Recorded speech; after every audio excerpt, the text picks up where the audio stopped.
साथियों नमस्कार। लक्ष्य के गाइडेंस सेंटर में आपका हार्दिक अभिनंदन, स्वागत है। साथियों आज मैं फिर हाजिर हुआ हूँ एक नए वीडियो के साथ। साथियों आज का टॉपिक है नोबेल पुरस्कार। साथियों हम सब जानते हैं कि जो ये नोबेल पुरस्कार है वो विश्व का सबसे बड़ा पुरस्कार है।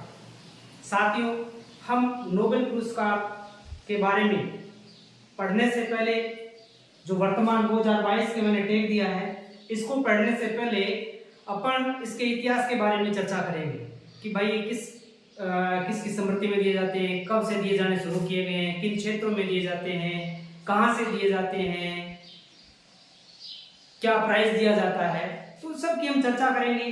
तो हम बात करते हैं इसके ऐतिहासिक तथ्यों पर। साथियों सबसे पहले हम जानते हैं कि ये किसकी स्मृति में दिए जाते हैं। कोई न कोई पुरस्कार हो वो किसी की याद में दिए जाते हैं। साथियों मैं बता दूं कि ये दिए जाते हैं अल्फ्रेड नोबेल की याद में। साथियों अल्फ्रेड नोबेल खुद एक वैज्ञानिक थे। इन्होंने डायनामाइट का आविष्कार किया था। किसका आविष्कार किया था? डायनामाइट। साथियों जानकारी के लिए बता दूं, डायनामाइट एक विध्वंसक विस्फोट होता है। साथियों अल्फ्रेड नोबेल ने क्या किया? 1895 में अपनी वसीयत लिखी थी। कब लिखी? 1895 में इन्होंने क्या लिखी?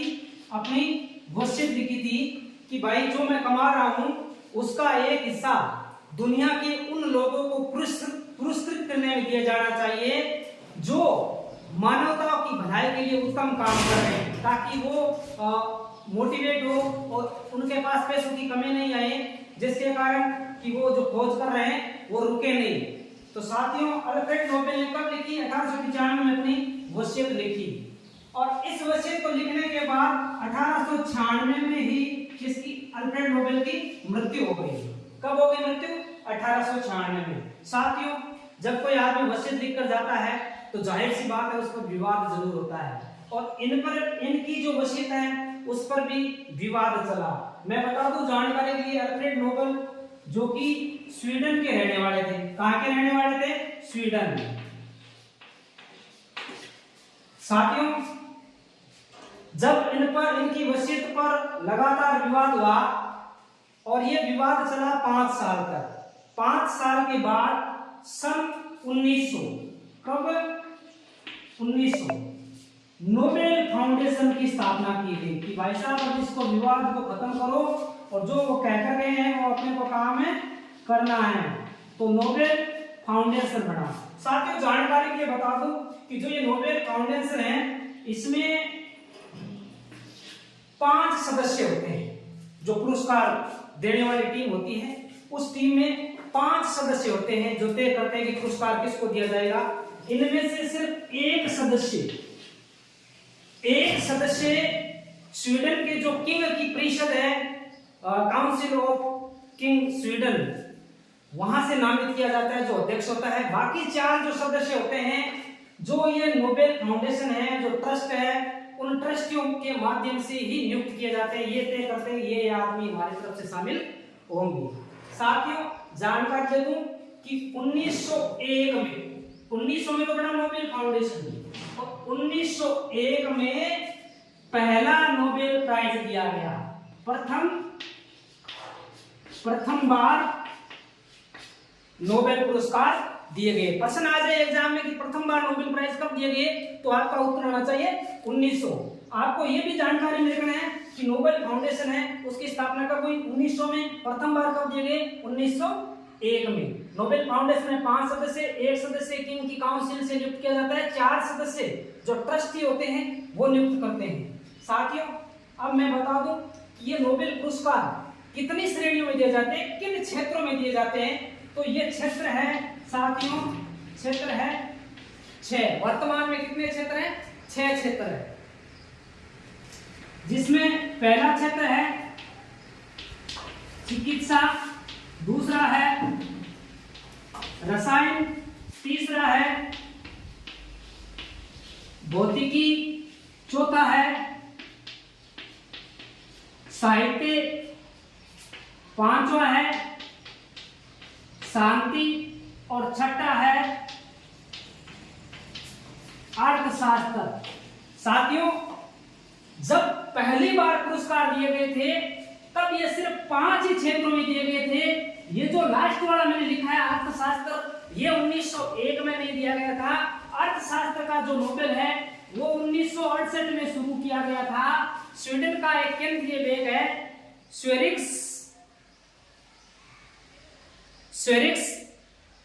केंद्रीय बैंक स्वेरिक्स रिक्सबैंक, जिसका पूर्ण नाम है स्वेरिक्स रिक्सबैंक, और इस प्राइज को स्वेरिक्स रिक्सबैंक प्राइज भी कहा जाता है। जो अर्थशास्त्र का नोबेल प्राइज है, जिसका दूसरा नाम स्वेरिक्स रिक्सबैंक या स्वीडन का केंद्रीय बैंक, इसने ये शुरू किया था 1968 में। साथियों, एक और जानकारी दे दूं कि जो ये पुरस्कार है ना 6, ये स्थान अगर पूछ ले कि भाई कौन से स्थान पे कौन से दिए जाते हैं, तो साथियों जानकारी लिखना सिर्फ इतना ही ध्यान रखना है, ये शांतिवाड़ा है ना, ये अलग स्थान पे दिया जाता है। ये दिया जाता है ओस्लो नॉर्वे से। कहां से दिया जाता है? Oslo Norway. बाकी जो ये 5 पुरस्कार है, चिकित्सा, रसायन, भौतिकी, साहित्य और अर्थशास्त्र, ये स्वीडन, और स्वीडन की राजधानी है स्टॉकहोम। कौन सी है? स्टॉकहोम। स्टॉकहोम स्वीडन से ये 5 दिया जाता है। शांतिवाड़ा नॉर्वे से दिया जाता है। नॉर्वे देने का कारण है कि जब अल्फ्रेड नोबेल स्वीडन में थे तो उस टाइम अल्फ्रेड नोबेल की मृत्यु तक स्वीडन और नॉर्वे एक ही देश थे। तो नॉर्वे वालों ने भी तय किया कि भाई हमारा भी कुछ अधिकार है, नोबेल जो आपकी जो अल्फ्रेड नोबेल थे वो सिर्फ आपके ही नहीं थे, हमारे भी पूर्वज है। तो फिर स्वीडन वालों ने कहा कि जो शांतिवाड़ा है वो कहां से दिया जाएगा? ओस्लो नॉर्वे से दिया जाएगा। याद रखना, एग्जाम की दृष्टि से बहुत बार है कि शांति का जो नोबेल पुरस्कार है वो कौन से स्थान से वितरित किया जाता है, कौन से स्थान से? तो आपका उत्तर होना चाहिए ओस्लो नॉर्वे। बाकी जो 5 है वो दिए जाते हैं स्टॉकहोम स्वीडन से। साथियों, आगे हम बात करेंगे नोबेल पुरस्कार 2022 के बारे में। साथियों, अब हम चर्चा करेंगे नोबेल पुरस्कार 2022 के बारे में। जो करंट अफेयर्स में आपके एग्जाम, हर एक एग्जाम में, राजस्थान का हो चाहे इंडिया लेवल का हो, इस प्रश्न की आने की संभावनाएं 100% होती है। कोई भी प्रकार का एग्जाम हो जिसमें करंट जीके लगता है, उसमें उस साल के नोबेल प्राइज से संबंधित प्रश्न 100% आता है। तो हम चर्चा करते हैं 2022 के नोबेल पुरस्कार किन किन व्यक्तियों को दिए गए हैं। साथियों, सबसे पहले हम बात करते हैं शांति के बारे में, क्योंकि आप सबको पता है सबसे ज्यादा जरूरी चीज है वो है शांति। तो शांति में देखो तीन व्यक्ति है, जिसमें एक व्यक्ति है और 2 संस्थाएं हैं। 3 तत्व है, मान लीजिए 1 व्यक्ति 2 संस्थाएं। व्यक्ति है वो है एलिस बियालित्स्की, ये है बेलारूस की एलिस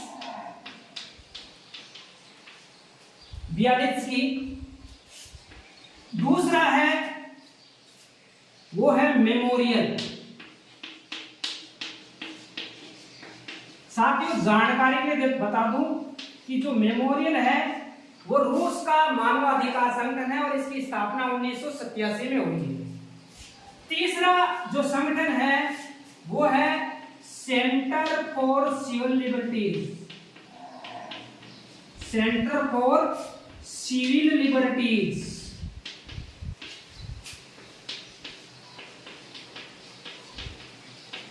यह है यूक्रेन का मानवाधिकार संगठन।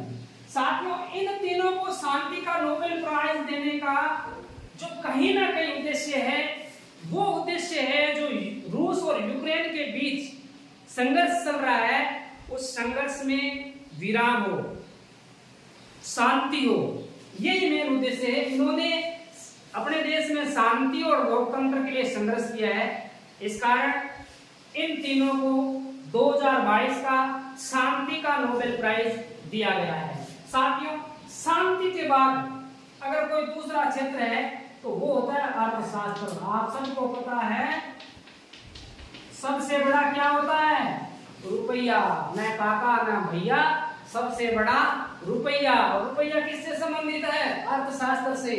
तो हम अर्थशास्त्र के नोबेल प्राइज किनको दिए गए हैं उस पर बात करते हैं। ये भी 3 व्यक्तियों को दिए गए हैं। साथियों थोड़ी सी जानकारी दे दूं कि जो ये नोबेल प्राइज है ना, शांति को छोड़ करके अन्य जो 5 क्षेत्र है उनमें 3 से ज्यादा व्यक्ति या संस्थाओं को नहीं दिया जा सकता। शांति में आप 3 से ज्यादा व्यक्ति या संस्थाओं को दे सकते हैं, क्योंकि शांति स्थापित करने में कई व्यक्तियों का योगदान होता है, एक व्यक्ति ये नहीं कर सकता। तो शांति वाला बहुत सारे 3 से ज्यादा लोगों को दिया जा सकता है। अन्य जो 5 क्षेत्र है उसमें लास्ट लिमिट है 3, ये ध्यान में रखना। तो अर्थशास्त्र है। अब आपको पता है कि अर्थशास्त्र में अमेरिका इकोनॉमिक दृष्टि से सबसे बड़ा कंट्री है पूरे विश्व में। तो ये तीनों के तीनों प्राइज अमेरिकी नागरिकों को दिया गया है। पहला नाम है बेन बर्नाके,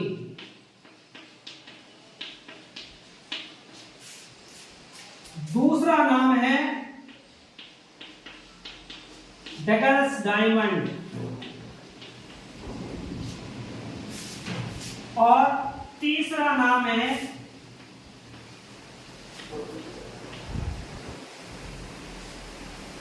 फिलिप डाइविंग।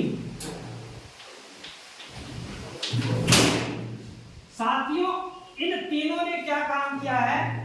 इन्होंने बैंकों और वित्तीय संकट पर खोज की है।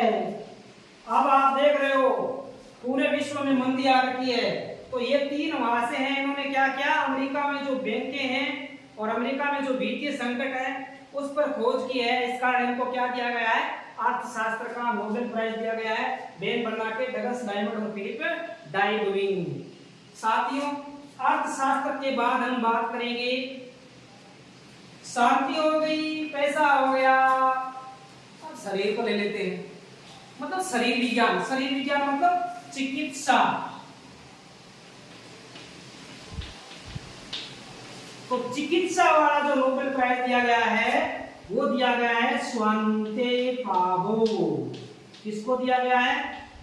स्वांते पावो स्वीडन के वैज्ञानिक है। इन्होंने किसकी खोज की है? इन्होंने पेनोजेनोमिक्स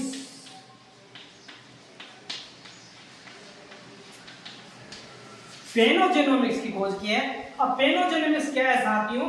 इसमें मानव का क्रमिक विकास का अध्ययन किया जाता है कि पीढ़ी दर जो अपने पूर्वज होते हैं उन पूर्वजों के आधार पर जो हमारी वर्तमान पीढ़ी होती है उसका अध्ययन किया जाता है। मानव का जो क्रमिक विकास है उसका अध्ययन किया जाता है। और ये पेनोजेनोमिक्स के क्षेत्र में किसने काम किया? स्वांते पावो ने किया है। स्वांते पावो स्वीडन के रहने वाले वैज्ञानिक हैं। इनको क्या दिया गया है? चिकित्सा का नोबेल प्राइज दिया गया है। साथियों हम चिकित्सा के बाद बात करेंगे भौतिकी पर, फिजिक्स। फिजिक्स का जो नोबेल प्राइज है वो किसको दिया गया है? तो मैं बताता हूं, ये भी 3 व्यक्तियों को दिया गया है। पहले व्यक्ति है एलेन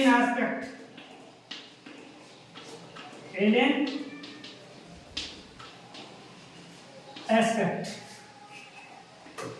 दूसरे व्यक्ति है जॉन क्लोजर। याद रखना भाइयों, दूसरे कौन है? John Clauser.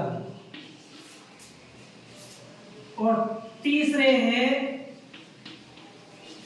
एंटोनी जेलिंगर, मिस्टर जेलिंगर साहब। इन्होंने क्या किया है? तो भाई साहब इन्होंने एक यांत्रिकी होती है क्वांटम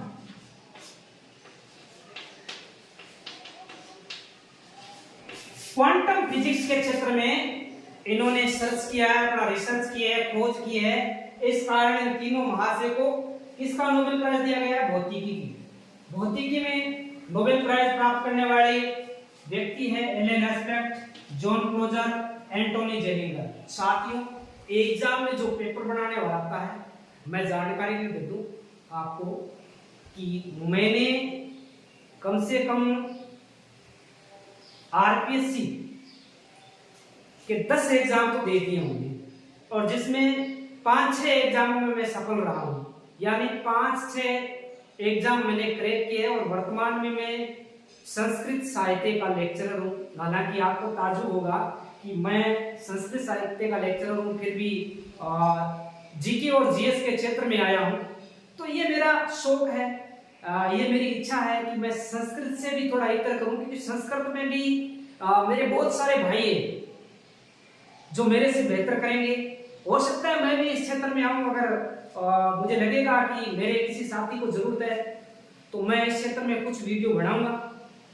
पर पहले जो मेरी प्राथमिकता है, मैं जीके और जीएस को ही देने का प्रयास करूंगा। तो मैंने 5-6 एग्जाम क्रैक किए, आरपीएससी के बहुत सारे एग्जाम दिए। तो मैंने देखा है कि आरपीएससी जो ये नोबेल वाले प्रश्न बनाती है, तो जब एक से ज्यादा या तो बनाती है जिस क्षेत्र में एक ही व्यक्ति को दिया गया है, या तो उसका बनाती है, या फिर कैसे बनाती है कि वो ये पूछ लेती है कि इनमें से किसको भौतिकी का नोबेल प्राइज नहीं दिया गया है, और आपके तीनों नाम ये रख दिए जाते हैं, और एक नाम मान लीजिए या तो इस साल के नोबेल प्राइज जो अन्य क्षेत्र में दिए जा रहे हैं, मान लीजिए शांति वाला रख दिया, या साहित्य वाला रख दिया, या अर्थशास्त्र वाला रख दिया, या पिछले साल का रख दिया। तो आपको क्या करना है, तीनों के तीनों नाम याद रखने साथ में, और ये भी ध्यान रखना है ये तीनों नाम किस क्षेत्र के हैं, भौतिकी में। क्योंकि आरपीएससी नहीं वाले प्रश्न ज्यादा करती है कि इनमें से किसको भौतिकी का नोबेल प्राइज नहीं दिया गया है, तो आपकी थोड़ी नजरें गड़ी हुई होनी चाहिए उस नहीं पर। ये नहीं है कि हम हैं पढ़ ले और नहीं पीछे रह गए।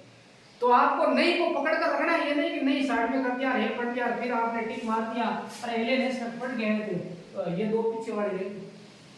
कई बार होता है एग्जाम आदमी क्या थोड़ी सी कॉन्फिडेंस में होता है, बहुत सारे पर्सन कॉन्फिडेंस में भी गलत हो जाते हैं, और कॉन्फिडेंस हो जाता है उससे। तो थोड़ा सा और कॉन्फिडेंस से बचना है, तो अपने को क्या करना है, पर्सन में तीनों नाम देखने कि अपने जो पढ़ गया है गलत देखे हैं या नहीं, किस पे जा रहा है।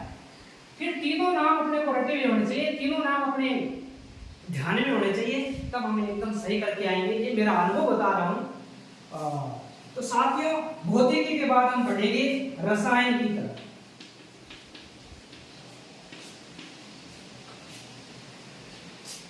रसायन मतलब केमिस्ट्री। अब रसायन में भी 3 व्यक्तियों को दिया गया है। पहला नाम है कैरोलिन बर्टोजी, कैरोलिन बर्टोजी। दूसरा नाम है berry Sharpless,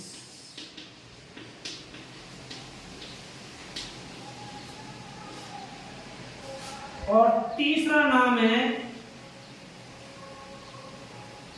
Morton Mendel, Morton Mendel. साथियों, इन्होंने क्या किया, इन्होंने खोज की